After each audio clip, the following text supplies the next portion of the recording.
They laughed at him. They said he was too weak, too poor, and too ordinary to ever achieve anything great. But what happened next, nobody saw coming. There was a boy named Ayan who grew up in a small town. He had nothing.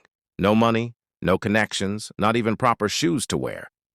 Every day, people mocked him, calling him a failure before he even had the chance to try.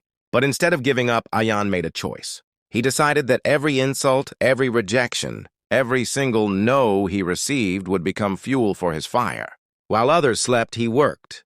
When others complained, he learned. And when others gave up, he pushed harder. Years later, the same people who once doubted him stood in a crowded hall, applauding his success. They didn't laugh anymore. They admired him.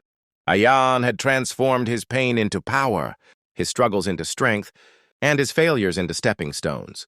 The truth is, life will always try to break you. People will doubt you, but it's not about what they say. It's about what you decide to do. So remember this, your story is not written by those who doubt you. It's written by you.